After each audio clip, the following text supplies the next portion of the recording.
बहुत लोगों के कहीं ना कहीं जाए भी रहता। जौनपुर, इलाहाबाद, बनारस, गाजीपुर बिहार के धरती है। तो आपको लोग परेशानी वाली कहीं ना कहीं जाए के बाद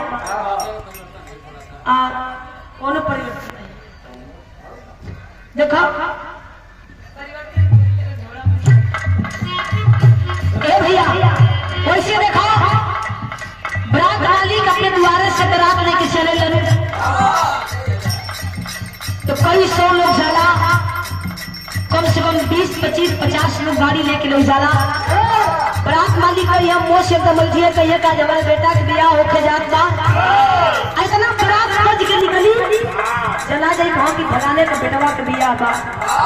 हमारी बरात वाले भाई लोग जब बारात में आई तो ड्राइवर से लोग सेटिंग करे लाके खाई ब्याह के गाड़ी बैठ जाए खाली लेके चली वो लोग सेटिंग करके लोग चली। बरात में अला के बाद सुबह में खोजे लगा तो खाली 3 आदमी मिले।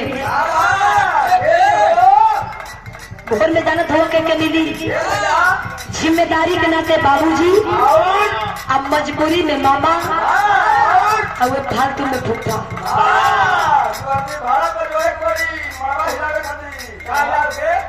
बकिया लोग खाना खा के निकल जात रही जो बफर सिस्टम हो गई बा।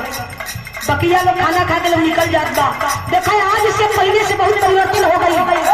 पहले में बियाह होते नीचे बैठा के इतना प्यार से लोग खियावे, पूछ के लोग खियावे।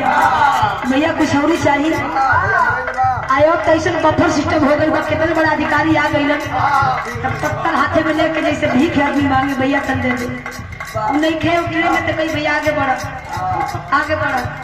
नहीं तो बढ़ देंगे।